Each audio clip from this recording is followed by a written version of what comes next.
Te doy la bienvenida al podcast de Neurobalance. Estamos cubriendo el libro de niños desconectados de cubierta a cubierta en 3 episodios. Este es el segundo episodio y vamos a discutir temas muy importantes de la maduración, de los reflejos primitivos, los hitos del desarrollo, cómo podemos identificar un desequilibrio cerebral, qué es un desequilibrio cerebral, cuáles son las cualidades de cada hemisferio cerebral. Si aprendemos, si conocemos nuestros hemisferios cerebrales, seremos muy eficientes o muy eficaces en identificar cuáles son las áreas fuertes en nuestros hijos, las áreas de mucho talento y también las áreas de debilidad, las áreas hipoactivas. Esto nos permite trazar un camino, una ruta, una trayectoria y hábitos diarios en casa para poder trabajar de la manera más efectiva.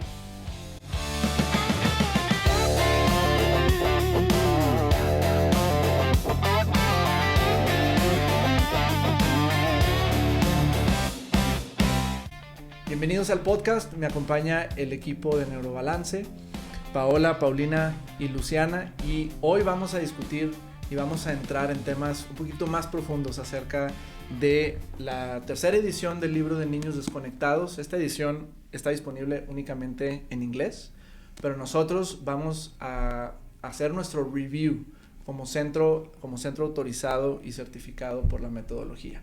Entonces, pues vamos empezando a entender cómo, bueno, en el episodio pasado hablamos de los primeros 2 capítulos del libro, qué es un síndrome de desconexión funcional y cómo podemos entender realmente esta gran epidemia del neurodesarrollo, ¿verdad? Que si bien no es una enfermedad, es una condición en la que el cerebro está procesando la información de una manera muy distinta y podemos saber por qué, podemos saber cuáles son las causas, porque tenemos la evidencia y este libro aborda esas causas. Ahora vamos a entender qué sucede cuando estos procesos madurativos no suceden de la mejor manera y vamos a entender cómo identificar cómo es el deber ser del desarrollo cerebral y cómo empezar a trabajar con esto. El libro empieza en el capítulo número 3 mencionando una premisa muy importante. ¿Qué pasa cuando el cerebro se porta malo? ¿Qué pasa cuando los pasos de la maduración, el plano madurativo del cerebro no se lleva a cabo de la manera correcta? Bueno, vamos a ver una serie de síntomas y eso es lo que tenemos que aprender realmente a identificar. ¿Qué son estos síntomas? ¿Qué nos están diciendo todos estos síntomas referente a nuestro cerebro? El cerebro está compuesto por 2 hemisferios cerebrales. Cada hemisferio cerebral tiene su perfil, su comportamiento, su función inmunológica, su función autónoma, su forma de aprender, su forma de sentir, su forma de ver, de oler, etc. Entonces, tenemos prácticamente 2 hemisferios cerebrales con la misma estructura en ambos lados, pero en capacidades opuestas. Y, por ejemplo, tenemos la capacidad de mover el lado izquierdo del cuerpo desde el cerebro derecho, el lado derecho del cuerpo desde el cerebro izquierdo. Podemos apreciar el campo visual del lado izquierdo con nuestro hemisferio derecho y viceversa. Entonces, cada uno tiene su forma de interpretar y de ver al mundo. Y cuando nacemos, tenemos prácticamente funciones en el tallo cerebral y ese tallo cerebral empieza a proyectar grandemente a nuestro hemisferio cerebral derecho. Entonces, dentro de la gestación y los primeros 2 años y medio a 3 años de vida, empezamos con mucho énfasis a desarrollar nuestro hemisferio cerebral derecho. Y los primeros 3 años sucede esto, luego alrededor de los 2 años y medio a 3 años entra en línea nuestro cerebro izquierdo y luego aproximadamente entre los 5 años y medio y 6 años vuelve a entrar muy fuerte el cerebro derecho y así sucede esto que conocemos como la danza madurativa y eso es en un mundo ideal la forma en la que suceden las cosas. Pero ¿qué pasa cuando el entorno, los estímulos, el movimiento, la experiencia madurativa no es la que debe de ser? Pues el cerebro en turno prácticamente se empieza a rezagar un poquito, se empieza a quedar un poquito atrás. Y es como un tren en movimiento. Muchas funciones maduración de nuestros tejidos siguen avanzando, pero nuestra maduración funcional no avanza, y empezamos a llevarnos de encuentro cosas y arrastrar situaciones que más allá de la cronología estamos arrastrando. Entonces esto empieza a generar asimetrías funcionales, asimetrías corticales, asimetrías en los sistemas vestibular, ocular. Podemos ver un estrabismo, podemos ver una respuesta del sistema autónomo simpático muy fuerte, y empiezan a suceder todas estas sintomatologías que vamos a entender, pero el desequilibrio va a producir señales tempranas, y una de las cosas más importantes es que podamos identificar esas señales tempranas, que si yo estoy identificando que mi hijo tiene algo, no está bien, voy con el profesional, con mi médico, con su pediatra, y no pasa nada, cada quien crece a su tiempo, la maduración sucede a su tiempo, y eso es un problema, porque los primeros años de vida, los primeros 3 años de vida y los primeros 3 meses de vida es un tiempo que define el perfil y la trayectoria del cerebro y de la salud en general. Entonces tenemos que identificar. ¿Cómo podemos identificar? Pues yo pienso que vamos a adentrar un poco en lo que el libro menciona como los 14 síntomas principales del neurodesarrollo, y tenemos nuestro primer síntoma, que son hitos del desarrollo que no son alcanzados adecuadamente. Sí, y pasa algo muy interesante. Ese primer síntoma yo creo que es la señal inicial, porque son las fases críticas del neurodesarrollo, ¿verdad? Se nace, el bebé nace, a través de los meses tiene que ir incorporando habilidades. Eso es un hito, ¿verdad? Un hito motriz. ¿Qué pasa si no se alcanza? Pues me está indicando, ¿verdad? Más allá de ser un retraso motor, es una señal de que mi cerebro no se está calibrando de manera adecuada. Ahora, ¿qué otra cosa sucede también que es muy común? Y fue algo muy, muy crítico en el 2022, que la CDC dijo: el gateo ya no es un hito. Ya no es un hito. Ahora, ¿qué pasa si un hito, es decir, una habilidad, no se realiza, o se aplaza, o se hace de una manera inadecuada o muy débil? Pues nos vamos a estar saltando experiencias sensoriales y motrices importantísimas para el cerebro. Entonces, fue muy crítico lo que hizo la CDC en el 2022, de haber dicho: el gateo ya no cuenta como hito.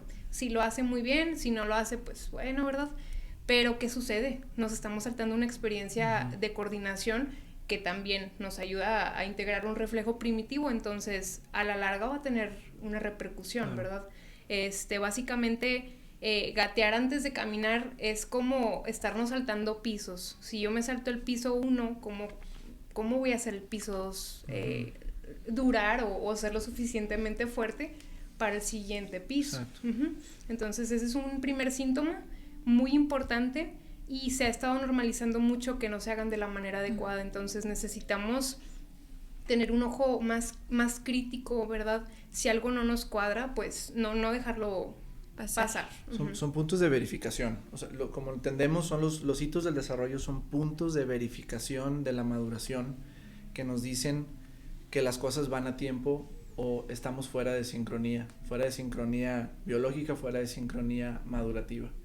Estos son los hitos. Es como llegar al gimnasio y meterse debajo de una para levantar pecho de 250 kilos cuando apenas estás empezando. O sea, no estás construyendo tus capacidades para lograr en algún momento hacerlo de la manera adecuada. Lo pudieras hacer, pero si el movimiento es asimétrico o simplemente no lo haces de la manera correcta, pues vas a tener una lesión en tus hombros o en alguna parte motora. Y es lo mismo con los hitos del desarrollo, son pasos que nos llevan a la siguiente fase, ¿verdad? Claro. Y nos lleva a también el síntoma número 2, que es cuando vemos que hitos del desarrollo no están siendo alcanzados, vemos obviamente la persistencia de reflejos primitivos.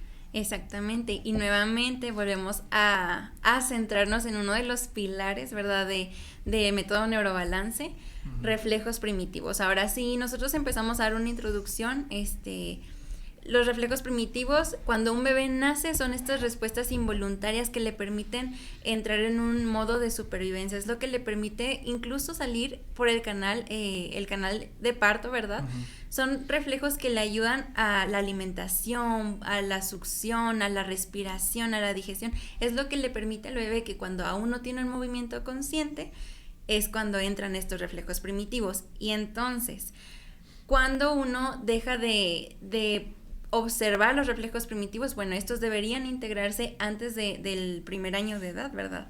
Entonces, ¿qué pasa cuando estos reflejos todavía persisten? Y es donde entra esta clave, ¿verdad? Que cuando un reflejo primitivo no se apaga, no es un detalle menor. ¿Qué quiere decir esto? Es una señal temprana que nos está indicando un desarrollo neurológico desequilibrado. Y es entonces la importancia de preguntarle, de empezarnos a relacionar, a familiarizar, ok, ¿qué son los reflejos primitivos? ¿Cuáles son los que tiene que tener mi bebé? ¿A los cuántos meses, a los cuántos años tiene que ya estar integrado? Y es entonces cuando nos podemos ir de la mano con pediatras y le podemos preguntar, ok, los reflejos primitivos, ¿cómo los puedo evaluar? ¿Cómo yo como papá, cómo puedo observarlo? Y realmente, inconscientemente, muchos papás ya los han observado. ¿Cómo los han observado? Ay, cuando a mi bebé yo le pongo el dedito, me agarro la mano bien fuerte, ¿verdad? Cuando yo le doy una caricia en la mejilla, gira hacia donde hice la caricia. Y así podemos verlos indirectamente. Estos movimientos que se ven tiernos son las bases del desarrollo cerebral, son los cimientos que nos van a ir ayudando a desarrollar toda esta pirámide, ¿verdad? Esta pirámide madurativa, ¿sí? Y posteriormente alcanzar ya ahora sí los movimientos conscientes. Entonces, primer síntoma, persistencia de reflejos primitivos. Primero hay que familiarizarnos cuáles son, cómo observarlos y cómo se tienen que integrar, ¿verdad? Sí, hemos escuchado comentarios de algunos profesionales de la salud, de alguna manera atacando el abordaje de los reflejos primitivos. Algo que es imposible realmente, de alguna manera, alterar son los estudios dobles ciegos. Y si algo tiene la metodología, son publicaciones, no artículos, publicaciones científicas de doble ciego, estudios muy meticulosos, muy rigurosos, del impacto de los reflejos primitivos retenidos más allá, como lo mencionas, más allá del primer año de vida, o incluso retornados después de un trauma, después de un parto traumático, después de un accidente, una lesión cerebral traumática. Vemos que estos reflejos primitivos, el deber ser es que no estén activos después del primer año de vida. Uh-huh. Y ese es nuevamente el mensaje para todo papá primerizo, o que llega a un diagnóstico. Si yo tuviera la oportunidad de, junto con el diagnóstico, hacerle saber al papá lo más importante que tiene que enfocarse es reflejos primitivos. Evalúa reflejos, identifícalos. Si existen fuera del tiempo natural, trabájalos, porque estos reflejos son los que nos van a crear el cimiento funcional de todas las habilidades cerebrales. Cosas que pueden suceder cuando un reflejo primitivo no se alcanza adecuadamente es que yo no voy a adquirir la conciencia corporal, no voy a tener lo que se conoce como introcepción, ¿no? Exactamente. Claro. El tercer síntoma del que podríamos hablar es la poca conciencia corporal. ¿Qué es la conciencia corporal? También es una base del desarrollo que te ayuda a crear un mapa interno. Uh-huh. Nos hemos dado cuenta que lo menciona el libro y además en la experiencia lo hemos visto, como los niños con algún desbalance tienen muy poco desarrollado este mapa interno. Y que podemos observar en esta deficiencia de conocer su cuerpo tanto internamente como externamente. O sea, cómo se siente su cuerpo internamente y cómo me siento yo en mi entorno. Si estoy de pie, si estoy acostado, junto con el entorno, por así decirlo, externo, que son las demás personas, que son las paredes, las puertas. Algo que podemos observar en estos síntomas es cómo los niños llegan a chocar frecuentemente con las paredes, con sus compañeros, no miden mucho el espacio personal ni de ellos mismos ni de las otras personas. Llegamos a ver a los niños hasta llenos como de moretones, y también hay unas deficiencias tanto en el sentido del tacto, porque no llegan a sentir este dolor. Claro. Al no medir como este espacio personal y este espacio corporal con el resto del entorno y de los objetos, pues llegan hasta con moretones que a veces no se dan cuenta, ni siquiera los sienten, claro, ¿verdad? Y esta conciencia corporal, muchos podemos creer que solamente tiene que ver con la parte pues física, pero esta parte también está tiene gran importancia con la parte emocional. Claro. Al sentirse ellos seguros de su cuerpo, también se pueden sentir seguros pues con el resto de las personas, entonces también nos puede traer ahí un poquito de dificultades en la parte conductual, en la parte emocional, hasta en prestar atención. Y es la razón número 1 del lenguaje, o sea, si no sienten el cuerpo y sus emociones, no expresan lenguaje. Y la coordinación, habilidades como la coordinación y el equilibrio están muy, muy de la mano con la permanencia en los estímulos, con la atención que pueden dar, con el aprendizaje. No sostienen la atención, porque no se sienten incorporados. Y luego tienen que permanecer en mucho movimiento para poder sentirse un poquito como aterrizados, ¿no? Como que existo. Exacto. Siento y... Sí. De hecho, Ido, el libro de Ido en la Tierra del Autismo dice, si cierro mis ojos y no siento mi cuerpo, y es la sensación más aterradora que puedo experimentar. Claro, entonces por lo mismo vemos mucho movimiento en los niños, tendemos a ver como subir y bajar, saltar, toco la pared y regreso, voy y le choco a mamá y voy y corro otra vez, entonces es esta necesidad de movimiento y sentir algo externo porque lo interno no lo estoy sintiendo del todo. Y algo que debemos de entender es que no es por falta de voluntad, realmente no es porque ellos quieran, muchas veces los papás, es que ya no choques, es que no te me pegues tanto, no me gusta que te me subas, realmente ellos no pueden controlar muchas de las veces esta parte, ¿verdad? Entonces no es algo por falta de voluntad, sino que el cerebro no está tomando bien esta información. Claro. No lo interpreta bien. El síntoma número 4 es la baja habilidad motora gruesa y fina. El cerebro derecho, que es el que está en desarrollo, se caracteriza por procesar la motricidad gruesa y luego el cerebro izquierdo en procesar la motricidad fina.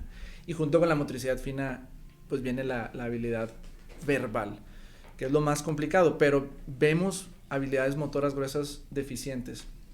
No tiene la capacidad su cerebro y su cerebelo de coordinar la marcha, entonces pueden caminar de una manera extraña o asimétrica, haciendo la cabecita a un lado, o me arrastra un piecito, como también el gateo pudieron haber arrastrado un piecito o moverse como en trenes, un perrito como le dicen, o de trenecito. Entonces van a haber habilidades motoras deficientes porque los reflejos y los hitos del desarrollo no han producido ese control motor adecuadamente. Entonces hay un paper de la metodología que menciona una publicación científica que es movimiento y cognición. Entonces el movimiento produce cognición. Yo puedo pensar porque me puedo mover. Si me muevo extrañamente, tengo una condición cognitiva también de procesamiento asimétrico.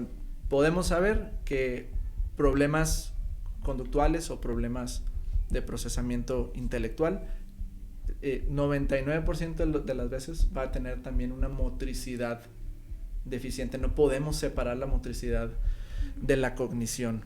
Luego tenemos el siguiente síntoma número 5, que es la coordinación ocular deficiente. Y de hecho ahí se desarrolla, ¿verdad? Ahorita hablabas de la parte de la coordinación, no, de la motricidad gruesa, pues la habilidad, los ojitos tienen músculos, ¿verdad? Sí. Entonces el movimiento coordinado de los ojos pues es dado por el músculo. ¿Y quién lo va a organizar? Mi capacidad de reproducir la motricidad fina, ¿verdad? Ese movimiento ocular es por motricidad fina. ¿Qué pasa si los ojos no están sincronizados o no se mueven o no trabajan juntos? Pues es una señal, ¿verdad?, de que hay una desconexión funcional de mis habilidades motrices finas. ¿Cómo se ve? El famoso lazy eye, vemos una divergencia, que los ojos están hacia afuera o que están hacia adentro, o que uno está hacia afuera y el otro hacia adentro, o de repente, híjole, estoy viendo a mi hijo y como si estuviera perdida la mirada. Entonces, hay una frase que me gusta mucho porque la usamos a veces en México cuando dicen que los ojos son el espejo del alma. Pues bueno, los ojos son el espejo del cerebro, ¿verdad? Y cuando vemos alguna alteración motriz o en la sincronía de los ojos, me está indicando que mi cerebro pues no está trabajando de una manera coordinada. Entonces, los ojos es una ventana básicamente, y por lo tanto un síntoma bien importante a observar, un comportamiento motriz termina siendo eso, ¿verdad? Importante evaluar, y nos indica una inmadurez o una falta de sincronía. Sabemos que el sistema ocular es uno de los 3 sistemas que más ingreso sensorial dan al cerebro y que más estímulo constantemente están dando. Son los ojos o el movimiento ocular, la propiocepción que hablaba Paola y el equilibrio. Entonces, la condición madurativa en el cerebro se va a ver altamente reflejada en un reflejo ocular, porque también utilizamos movimientos y ejercicios oculares para ver si tienen un seguimiento lento, adecuado. Simplemente ponernos enfrente de nuestro hijo y hacer sigue mis ojos. Si vemos que el movimiento es fluido o que es escalonado o interrumpido, pues vemos que el cerebro está teniendo cortocircuitos en el movimiento ocular, y eso va a decirnos, es una de las primeras ventanas que tenemos a eso. Otra cosa, por ejemplo, que nos ha pasado mucho cuando ponemos a trabajar el reflejo optocinético, nos ha tocado casos donde un ojo se mueve primero que el otro. Entonces, hasta nos podemos sacar un poco como de onda, decimos, ¿qué es esto, verdad? Un ojo y luego el otro, pues es una falta de sincronía. Entonces, por medio de lo que nosotros trabajamos aquí en Neurobalance, es una medida también de evaluación. Claro. Entonces, siempre se evalúa al momento de trabajar, y ese puede ser un indicio también. De evaluación y de remediación. Y de remediación. Claro. Sí. Tenemos nuestro 6º síntoma, que son habilidades sociales deficientes. Bueno, pues, retomando, ¿verdad? La parte que una de las bases es la parte de reflejos primitivos, que es lo que nos permite ya después, cuando están integrados, adquirir cuestiones como sostener la postura, la atención, el aprendizaje, regulación emocional, y entonces también la parte de relacionarse con otros. Entonces, algo que sí tiene que quedar bien claro es que los niños sí quieren conectar, pero no saben cómo. Exacto. ¿Por qué? ¿Por qué no saben cómo? Porque la parte de conectar con los demás, de estar como que en sincronía con, por ejemplo, cuando somos sarcásticos, cuando hacemos bromas, cuando lo decimos con tono burlón, ¿verdad? Todo esto que nos permite registrar este tipo de conductas no es algo que te dicen, cuando alguien diga esto, tú tienes que portarte así y así y así. No es algo que se enseña, es algo que uno va adquiriendo conforme el cerebro va madurando. Exacto. ¿Por qué? Porque las habilidades sociales se desarrollan en las áreas que se desarrollan al último, ¿verdad? Lo que se desarrolla ya al final es ahí donde empieza esto de cuando te empiezas a enfrascar o te empiezas a adaptar a tu entorno, adaptar a toda la parte de social. Entonces, ¿qué pasa cuando hay una inmadurez en estas áreas? Bueno, vemos chiquitos que no entienden bromas, que se toman todo muy literal o que dicen todo muy directamente, ¿verdad? Que no siguen el ritmo del juego, que son retraídos por esto mismo o son muy invasivos. Y entonces, ¿qué pasa? Hay una dificultad para establecer relaciones. ¿Por qué? Porque no siguen este ritmo social, no siguen esta sincronía con los demás, y entonces, ¿qué pasa? Se aíslan, se desconectan, pero no es porque no quieran, es porque no saben cómo por esta inmadurez. Y es entonces cuando se empieza a trabajar el trabajar con hemisferios cerebrales, empezamos a madurar estas partes que por los reflejos, ya sean retenidos o por la inmadurez hemisférica, empezamos a trabajar poniendo los estímulos adecuados, y es entonces cuando observamos niños que pueden mirar más, que son más risueños, que conectan más, que empiezan a jugar un poquito más con los niños. ¿Por qué? Porque empiezan a agarrar este ritmo, empiezan a agarrar esta sincronía, esta armonía a nivel cerebral. Y es por eso que muchos abordajes lo estoy llevando a, terapia psicológica para que aprenda a socializar, le vamos a enseñar la socialización. Pues es que estamos viendo que la socialización no se aprende, se desarrolla. Es producto de la maduración. Entonces, llevar al niño a la escuela porque quiero que socialice cuando tiene un diagnóstico como del autismo es irrelevante. Si tú le puedes dar escuela en casa, o si tú puedes simplemente enfocarte en desarrollar las habilidades motoras gruesas, su propiocepción, su sistema vestibular, sus reflejos primitivos, es parte de la necesidad y parte de la construcción de nuestro cerebro el poder socializar. ¿Por qué no lo está haciendo? No es porque no quiere, no es porque no sabe, es porque no tiene conciencia de eso, ni siquiera ha tocado esa parte del mapa cerebral. Exactamente, y luego llegan con nosotros papás y nos dicen, no, es que cuando hacen bromas y así, el niño empieza a llorar o de que se lo toma muy literal, y yo le digo cómo tiene que reaccionar, cómo tiene que responder, pero la verdad es que la parte social no es una técnica, es una expresión de un cerebro equilibrado, y es entonces cuando la conexión en cuanto a la parte social deja de ser un guión y empieza a ser más una experiencia, ¿verdad? Eso es lo que me ayuda el yo trabajar con la parte de hemisférica, la parte de integración de reflejos. Y está directamente conectado al síntoma número 7, que son reacciones emocionales pues anormales. Anormales. ¿Esto a qué se refiere? Nosotros llegamos a ver en niños con algún desbalance que tienen mucha dificultad para entender, imitar o responder a las emociones. Esto porque es debido a unas neuronas que se llaman las neuronas espejo.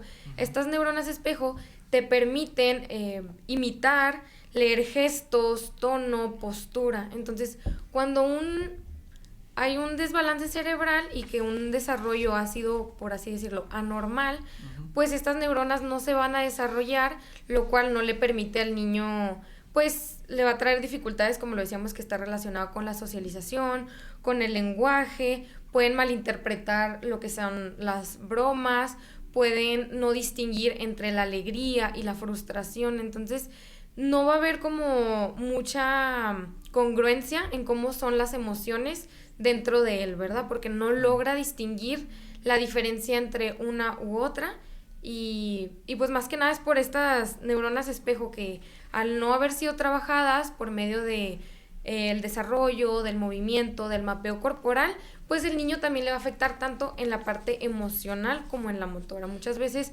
pensamos, es que pues no siente su cuerpo y no logra caminar bien y no logra saltar y se le dificulta la coordinación como andar en bicicleta, pero todas estas dificultades motoras también afectan en la parte emocional, junto con la socialización y pues junto con el lenguaje también. Entonces, al no tener bien desarrollada esta parte emocional de los gestos, el cuerpo, el tono de la voz, si habla un poquito más feliz, si habla un poquito más triste, pues va a dificultar mucho lo que es el desarrollo verbal también. Y se puede ir hacia ambos lados, ¿no? O sea, podemos ver una carencia de empatía, de tristeza, claro, de emoción, de vergüenza. Ajá.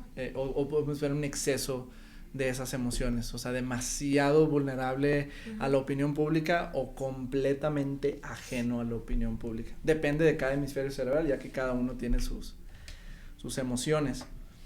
Luego vemos el síntoma número 8 es un sistema sensorial muy sensible. Pues si vemos emociones sensibles, vamos a ver sistemas sensoriales sensibles. Cuando vemos nuestra pirámide madurativa estandarizada, que todo inicia desde la activación de los reflejos primitivos, justo arriba de los reflejos primitivos o madurativamente, después de la activación de los reflejos primitivos viene nuestra regulación sensorial. Si mis sentidos están desregulados, es porque mis reflejos están irregulares. Todo es un escalón y todo es una causa y un efecto, básicamente. Entonces vamos a ver un sistema sensorial muy sensible. Quizás me voy a tapar los oídos porque algo pasó, una motocicleta afuera o un sonido repentino me va a activar un reflejo de sobresalto, de parálisis del miedo, sensibilidad al tacto, me molestan mucho las etiquetas o ciertas texturas, pero a la vez soy muy tosco, estoy siempre apretando fuerte, pellizco, no mido mi fuerza. Vamos a ver, por ejemplo, en pequeñitos con autismo, en la mayoría de los casos, la incapacidad total de reconocer un aroma desagradable. No sé si les ha pasado esto en casa, pero algo se quema o están haciendo unas palomitas o unas galletas y nunca reacciona a esos olores, o al otro lado huele la popó de un perro, el pañal del hermanito, y nunca hacen un gesto de desagrado. Luego vemos los niños que son excesivamente sensibles, que huelen las cosas de aquí a 1 kilómetro de distancia, que si le molestan las luces, etcétera. Todos los sentidos pueden estar hiperactivos o hipoactivos. Sentidos desregulados hacia cualquier extremo van a representar primeramente una inmadurez del tallo cerebral y de los reflejos primitivos. Luego tenemos, aparte de nuestros sistemas sensoriales, luego viene el síntoma número 9, que es y curiosamente, parece que nos salimos como que del tema, pero ahora un sistema inmunológico comprometido. ¿Por qué es importante y cómo se puede manifestar eso?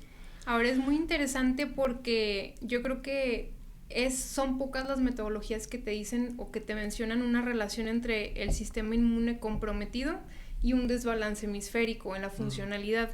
Ahora, ¿qué pasa? El sistema inmunológico no se manda solo, tiene que recibir señales. Exacto. Y esas señales las recibe el cerebro. Ahora tenemos ambos hemisferios, cada hemisferio juega un papel. El hemisferio izquierdo, sobre todo, es activar las defensas, ¿verdad?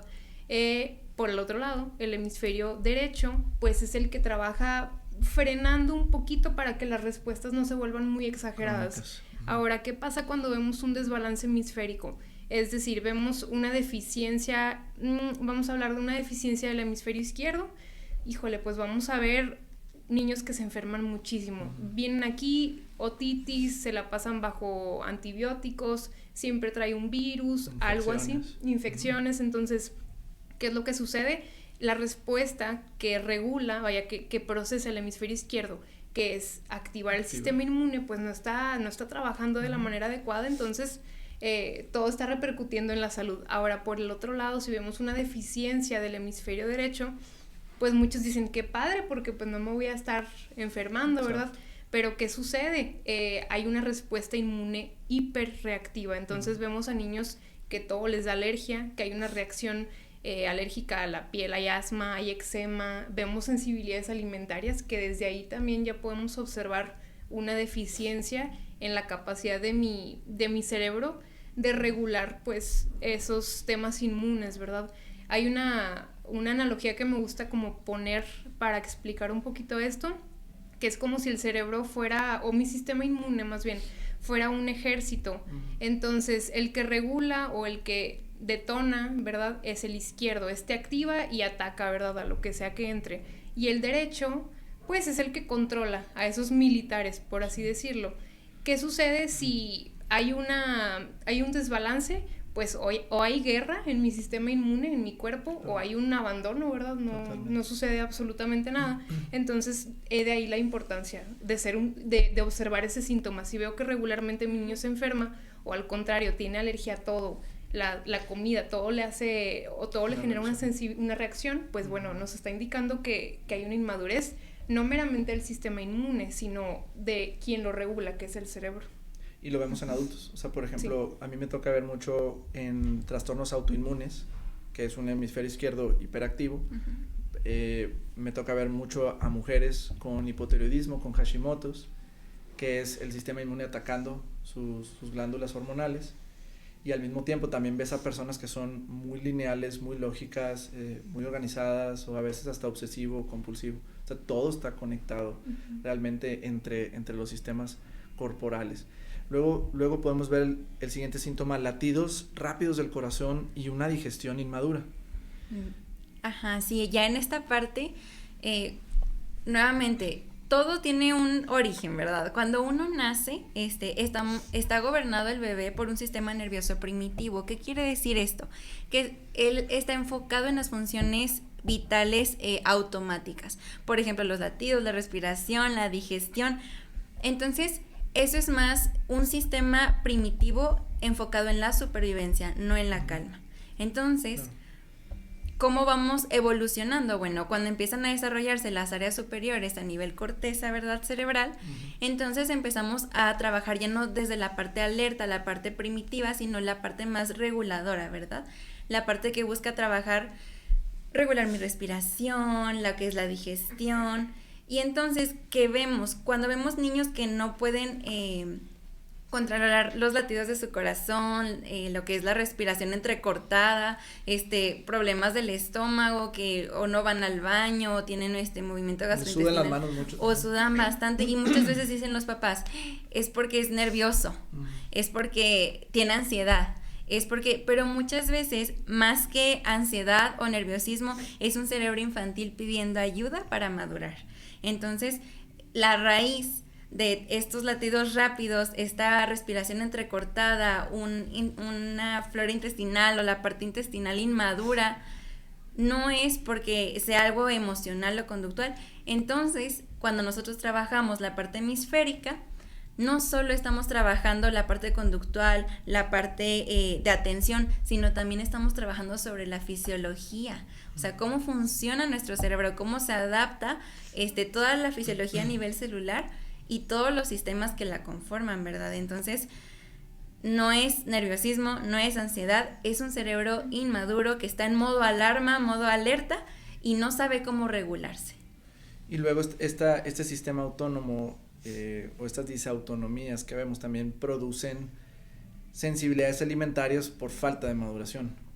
Claro, esta inmadurez nos va a provocar sensibilidades alimentarias que como tal no son alergias a algún alimento que vayan a provocar las reacciones normales que esperaríamos, ronchas, inflamación o algo como que falta, que no puedan respirar, sino estas pueden ser pequeños rasgos que llegan a tardar entre 6 a 72 horas, por eso pueden pasar desapercibida esta sensibilidad, esta reacción a algún alimento, y como no la vemos con una respuesta física, como lo mencionaba en un momento de ronchas o algún enrojecimiento, estas se pueden ver como irritabilidad, problemas en el sueño, problemas en el aprendizaje, hiperactividad, fatiga, hasta a veces agresividad, ¿verdad? Y un poquito más de irritación ante ciertos estímulos. Y todo esto es por la falta de maduración en el cerebro. Entonces, un niño puede estar comiendo algo que su cuerpo tolera, pero su cerebro no. Entonces, no es un problema digestivo, sino es un problema en el cerebro, ¿verdad? Un desbalance, una inmadurez que no nos permite desarrollar tampoco al intestino, o sea, madurarlo a la edad cronológica que le corresponde. Y eso entonces se traduce en la incapacidad de mis células o de mi cuerpo de absorber. Claro. Esas sensibilidades alimentarias son la causa de tener un síndrome de intestino permeable. Y ese es nuestro síntoma número 12. Ahora, hoy en día hay una moda, una epidemia de el intestino permeable. Sí. Todos nacemos con un intestino permeable. Un intestino permeable es necesario para que los polipéptidos, proteínas de la leche materna puedan atravesar el epitelio gastrointestinal. Entonces, nacemos con un intestino abierto, permeable. Cuando vamos madurando los reflejos primitivos, el epitelio gastrointestinal cierra, empezamos a regular y producir más enzimas digestivas. Nuestro sistema digestivo va madurando y entonces esa permeabilidad cierra, sella.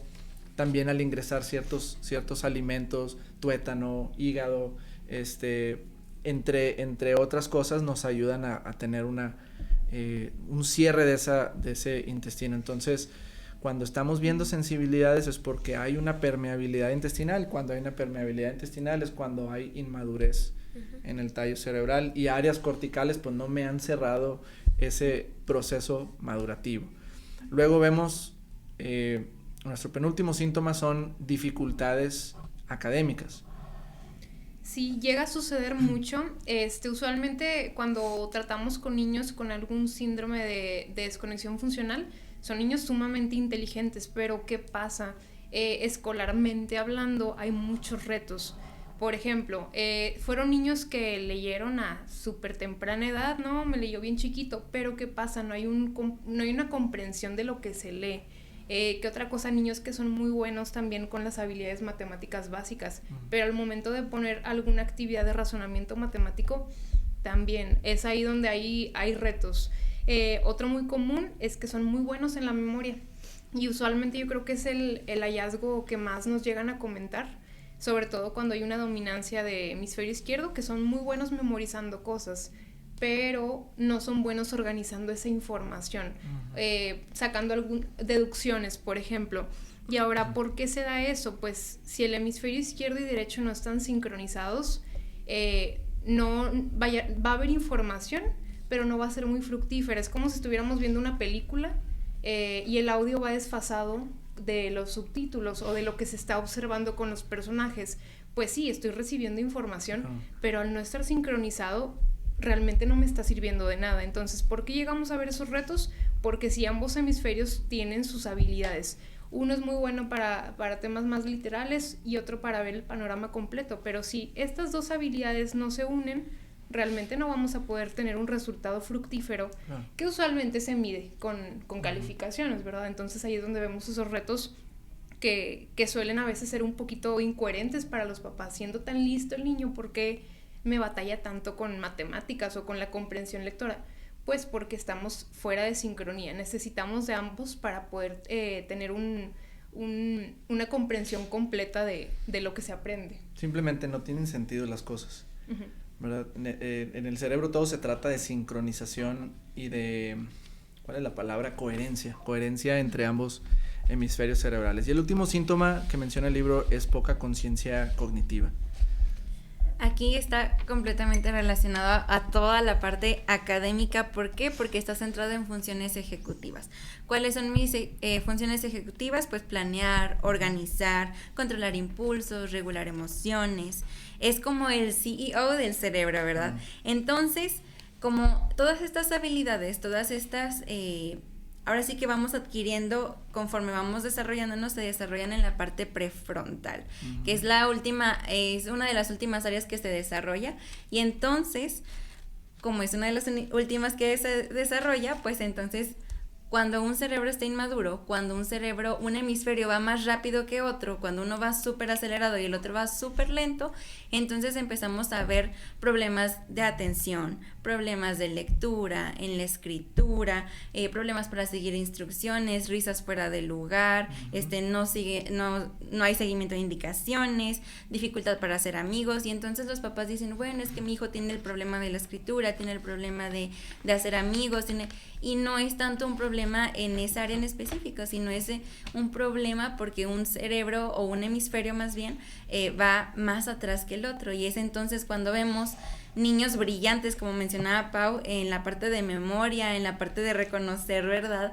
Ubicaciones, de que ya me sé la ruta para tal lado y se la sabe de memoria, y si me voy para el otro lado, entonces entra una crisis, ¿verdad? Y es entonces donde vemos niños brillantes en algunas áreas, pero también desorganizados e inmaduros en otras. Entonces, ¿qué es lo que vemos? Que el cerebro no está roto o no hay un problema en una actividad en específico, sino está fuera de ritmo. Pero como toda cosa fuera de ritmo, se puede volver a sincronizar. Encaminar. Exactamente. Es impresionante cómo el cerebro tiene toda esta ruta madurativa, y si hacemos un resumen de lo que estamos viendo hasta ahorita y de consolidar y reafirmar lo que yo como padre puedo pues implementar rápidamente es hitos del desarrollo. Estamos viendo que son estos marcadores. Claro. Estamos viendo que los hitos del desarrollo nos hablan, Uh-huh. nos dicen cuando el cerebro va bien, va fuera de ritmo. Ya vimos cómo pues las pautas ahorita de la salud no son las que deberían de ser realmente. Sí, como nos mencionó Pau hace un momento, pues la CDC en el 2022 quitó el hito del gateo. Sí. Lo volvemos a mencionar porque de verdad es algo muy importante. Estos hitos pues son las habilidades que el bebé va adquiriendo y va desarrollando a lo largo podríamos decirlo hasta los 5 años, 2, 3 años de vida, podemos seguir diciendo que son hitos del desarrollo, porque va a seguir cumpliendo distintas habilidades o checks, ¿verdad? Para poder decir que su desarrollo va encaminado de forma correcta.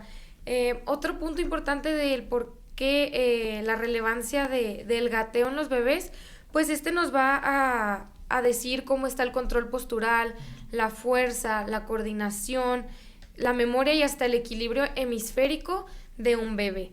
Además, otra parte que podemos considerar importante, papás que no estén tan como encaminados en la parte de la estimulación temprana o la atención temprana, o que no lleven una clase en específico, pues todos los papás logran saber o logran detectar si el bebé gatea o no.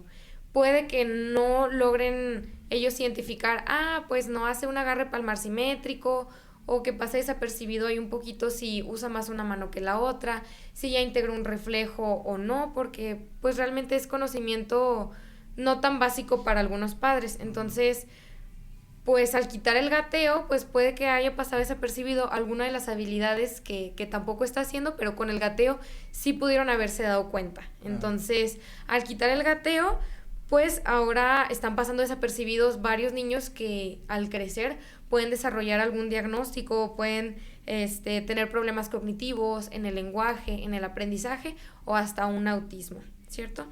Entonces, pues los hitos son de las herramientas más fiables para detectar algún desarrollo anormal neurológico de los niños. Y definitivamente no esperar y ver.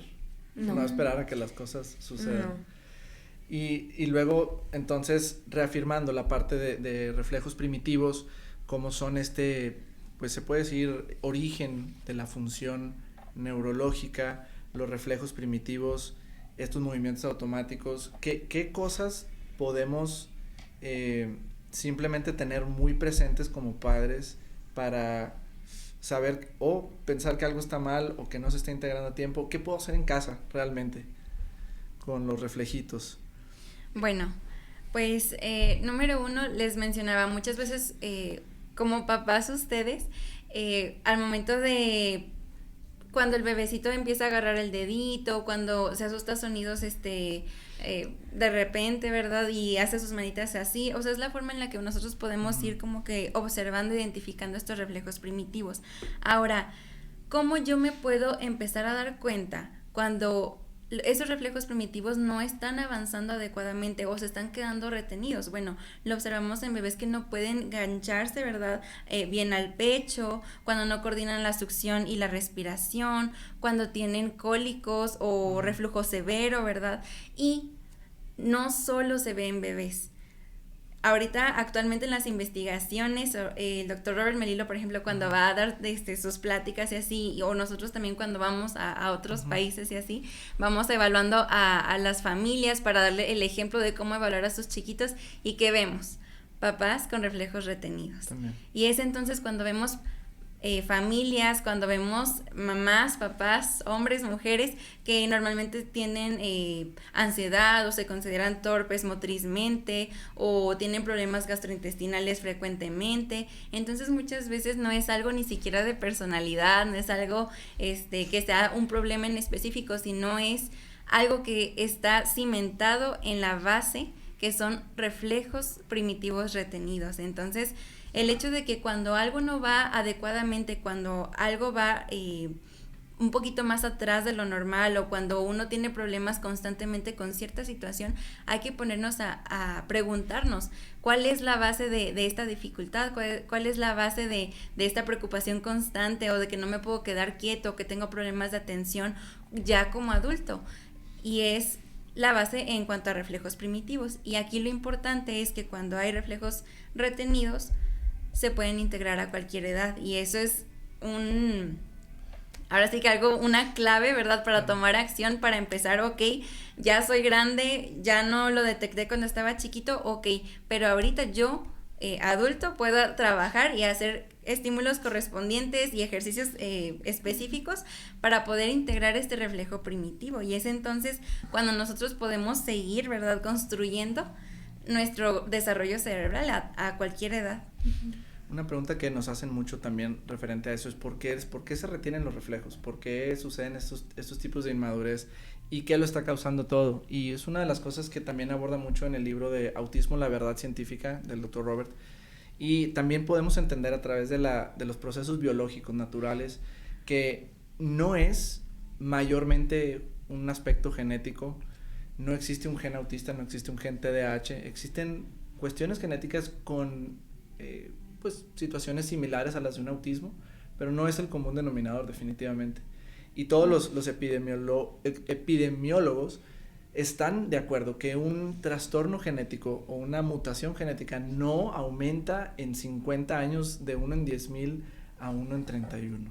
O sea, definitivamente es un factor ajeno a lo genético, y es donde entra la causa número 1 de todos estos trastornos del neurodesarrollo, es el ambiente, es la epigenética. La epigenética quiere decir lo que se impone sobre la expresión genética, la experiencia de vida, las neuronas dependientes de experiencia, son los factores que responden al entorno, Y en el entorno sí podemos encontrar una diferencia muy crítica de hace 70, 50 años al día de hoy. Podemos ver un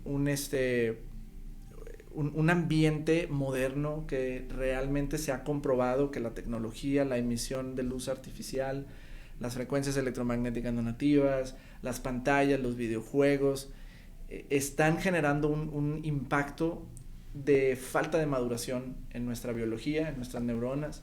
La emisión de luz azul está generando una desmielinización, está degradando la melanina ocular, está degradando la capacidad que tenemos de absorber la energía natural. Eso es uno. Luego tenemos pues prácticas alimentarias realmente, pues es un abuso, cómo podemos ahora obtener maíz o trigo a procesos más acelerados por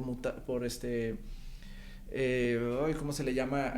Modificación genética, exactamente. Entonces, por la modificación genética estoy acelerando procesos, estoy teniendo cosechas que no son de temporada, en toda la temporada. Luego tengo que utilizar organofosfatos y pesticidas y cosas que van a tener un impacto en la salud, hormonas, antibióticos. Luego vemos un esquema médico que hay que simplemente presentar frente a los papás. Existe un beneficio contra un riesgo. ¿Y cuáles son los riesgos del esquema actual de vacunación o de medicamentos, los efectos secundarios? Nadie puede negar que en los fármacos existen efectos secundarios, existen algunos beneficios en momentos muy específicos, pero también existen muchos riesgos. Y entre más vamos juntando todos estos factores cumulativos, el cerebro en desarrollo es altamente vulnerable. Claro. Y es en esa vulnerabilidad cuando suceden todos estos tipos de cosas. Y luego pues podemos empezar a entender un poquito de una manera igual muy superficial, que vamos a estar cubriendo en el siguiente episodio también, pero las características de cada hemisferio cerebral. O sea, si podemos tener un panorama claro de qué hace el cerebro derecho y qué hace el cerebro izquierdo, ¿cómo lo pudiéramos explicar? Bueno, iniciando por el hemisferio izquierdo, si lo pudiéramos describir con simples palabras, es que es detallado, es lineal, es secuencial, es literal, procesa también la motricidad fina, entonces básicamente es el ingeniero o es el que se encarga de que todo esté bajo control, que todo esté ordenado, que todo esté estructurado, ¿verdad? Ahora, ¿qué habilidades podemos obtener de la maduración de ese hemisferio? Bueno, pues leer letra por letra, el tema de la escritura, el lenguaje verbal se procesa en el hemisferio izquierdo también, hacer cálculos, seguir patrones, secuencias, ¿verdad? Son habilidades que compone ese hemisferio. Ahorita hablábamos de un síntoma, lo inmunológico. Hablando de eso, bueno, es el que activa mi sistema inmune, o también es el hemisferio que es el acelerador, ¿verdad? Es el que acelera o activa mi sistema de reacción, mi sistema simpático. Pero ¿qué sucede también? Pues también procesa ciertas emociones, ¿verdad? Las emociones que se consideran un poquito como reactivas. La felicidad, la ira, el enojo, pues van juntos, ¿verdad? Cuando hay momentos de frustración puede ser ansiedad un poco, el orgullo, son sentimientos que se procesan principalmente en ese lado y pues se le llamarían como sentimientos reactivos de ejecución. Entonces, si pudiéramos describir el hemisferio izquierdo en pocas palabras, sería eso: detallado, lineal, muy literal, secuencial, organizado básicamente. Y cuando esas funciones se quedan abajo, podemos ver pues la falta de activación del sistema inmune, podemos ver la falta de procesamiento de letras, dislexia, a veces ya se le pone un nombre a cuando no puedo hacer un cálculo matemático, discalculia. Disgrafia es otra, problemas del trazo, en la escritura, soy muy desordenado. Podemos ver la fotografía del escritorio de Albert Einstein. Albert Einstein tenía dislexia y era un genio espacial, era un genio en sus habilidades creativas, imaginativas, pero tenía retos muy fuertes en lo secuencial, lo procedimental. Y ahora algo que también llegamos a ver cuando hay una deficiencia de este hemisferio, pues ahorita lo hablamos, inmunológicamente hablando, llega a haber más enfermedad o uno es más sensible a recibir infecciones. También en el tema de autoestima, usualmente en la edad escolar es donde los papás empiezan a notar ese tipo de desbalances. Híjole, es que siento que mi hijo está como muy decaído. se siente como ineficiente en la escuela, como que le da coraje porque no siente que esté desempeñando de la manera correcta. Eso también afecta en el tema de la autoestima. Entonces, cuando el izquierdo empieza a bajar, empieza a predominar lo que hace el otro hemisferio, ¿verdad? Entonces vemos a niños que tienen de repente una letra pues muy desordenada, se tardaron en hablar, confunden las letras. Son ciertas características que vemos en un hemisferio izquierdo deficiente. Uh-huh. Luego nuestro hemisferio cerebral derecho, ¿qué hace? Claro, a veces cuando llegan aquí los papás, yo les digo, cada hemisferio, solo izquierdo y derecho, tienen una cantidad grandísima de habilidades que puede desarrollar, pero si lo podríamos decir en una palabra, haciéndolo así como chiquito, sí podría decir, como dijo Paulina, el izquierdo podría ser un acelerador y el derecho podría ser un poquito más el freno. Entonces, el hemisferio derecho nos va a ayudar en toda esta parte social, emocional y corporal. Les va a ayudar a ver el mundo como un todo, o sea, ver la imagen en un panorama completo y no solamente en el detalle, sino a lo grande. También controla lo que son los músculos grandes, entonces está muy relacionado con la postura, con el equilibrio, con las habilidades atléticas, podríamos decirlo, con sentir su cuerpo. Ahí sí está un poquito más desarrollada esta parte de la introcepción, que es como siento mi cuerpo yo internamente, y la propiocepción, que es esta conciencia corporal que yo tengo junto con los estímulos externos. Entonces, aquí tenemos un poquito más desarrollada la parte emocional, podemos ver emociones un poquito más empáticas y hasta emociones un poquito, por así decirlo, negativas, que son como de tristeza, de melancolía, un poquito mejor desarrollada la parte social, la comunicación no verbal. A veces tenemos niños que tienen muy desarrollado su hemisferio derecho y con alguna debilidad en el izquierdo, que no tienen bien desarrollado el lenguaje verbal, pero el no verbal. Hay niñas que nos cuentan toda una historia con toda la expresión que hicieron, pero sin decirnos ninguna palabra en concreto. Entonces, ese es un lenguaje no verbal muy bien desarrollado, con distintos tonos, que esto es propio del hemisferio derecho. Como ya lo había mencionado, el coeficiente emocional.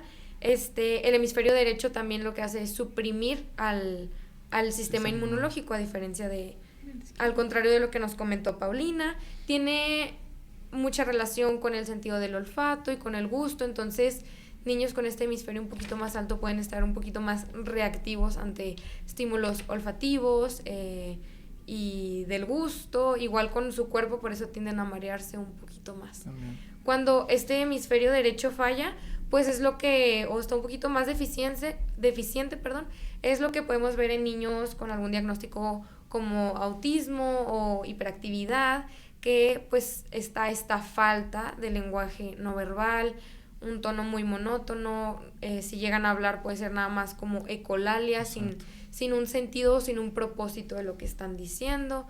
No llegan a leer un poquito el lenguaje de mamá o de papá si me lo están diciendo enojados. A veces papá lo está regañando y el niño se está riendo, ¿verdad? Por esta parte que no logran entender e imitar la parte emocional que ya habíamos mencionado antes. Puede haber dificultad en la flexibilidad si algo se sale de la rutina, dificultades creativas, todo lo quieren de la misma forma, siempre armar la misma figura, no involucran mucho pues la creatividad, la imaginación, ¿verdad? Definitivamente podemos ver que la forma en la que el cerebro procesa las cosas, si bien tenemos un hemisferio derecho, aunque esté deficiente, es como si tengo un brazo derecho enyesado, aquí lo tengo, pero no puedo procesar las acciones que mi brazo derecho debe de hacer. Exacto. Y si no sucede eso, pues van a haber deficiencias generalizadas. Un desequilibrio entre hemisferios no solo afecta el aprendizaje, no solo afecta las emociones, afecta la identidad, afecta la conducta, afecta la motricidad, la salud inmunológica, el bienestar completo del niño. Y es algo que hacemos en Neurobalance, es poder hacernos hacia atrás, tener una vista, un panorama del cerebro derecho, ¿verdad? A 30,000 pies de altura. ¿Qué es lo que está pasando? No clavarnos en un síntoma, es que se mete cosas a la boca. Sí, pero ¿por qué se está llevando cosas a la boca? Y vamos a pensar en la raíz, vamos a pensar en primer principio, vamos a pensar en los aspectos fundamentales responsables por la cognición, por la comprensión, el razonamiento, la organización, si hay un aspecto inmunológico, si hay un aspecto visual, todo lo tenemos que ver, y eso es, creo, lo que nos distingue. Entonces vamos a hacer evaluaciones neurológicas funcionales, ojos, sistema vestibular, propriocepción, equilibrio, reflejos, girarlos en una silla, reflejo ocular vestibular. Vamos a hacer estimulación hemisférica específica, no hay que hacer estimulación de todo el cerebro, hay que identificar dónde está la debilidad, lado derecho, lado izquierdo, si es un aspecto motor, si es un aspecto inmunológico, si es emocional. Vamos a identificar aspectos nutricionales importantes, no le vamos a dar algo que le está haciendo daño, que le está generando una sensibilidad alimentaria, y vamos a ver cómo el estilo de vida, se puede decir biológico circadiano, o la falta de eso, y el exceso de estímulos no nativos, artificiales, pantallas, tecnología, videojuegos y todo esto, está moldeando la forma en la que el niño se está desarrollando y está desempeñando las cosas. Y esto es lo que ahorita podemos entender en este capítulo 3, capítulo 4 del libro de Niños Desconectados. Entonces ya tenemos el nudo, lo que está sucediendo en el campo de batalla, en la maduración de nuestros hijos o en la falta de maduración. Y queda un aspecto muy importante que no quiero que se pierdan en el próximo episodio, es cómo realizar una evaluación, cómo empezar a contar cosas y empezar a segregar bien nuestras batallas y empezar a enfocarnos en las dominancias de los perfiles neurológicos, en enfocarnos en cuáles son las mayores debilidades para traerlas a un rango coherente y funcional y ayudarlos a madurar y a desarrollarse. Gracias por acompañarnos en este episodio. Compártelo, hácelo llegar a personas que tú sabes, porque todos conocemos a 1 o a 10 o a 20 personas o niños que pueden beneficiarse de este abordaje tan no invasivo y tan seguro. Así que acompáñanos en el próximo episodio y nos vemos a la próxima.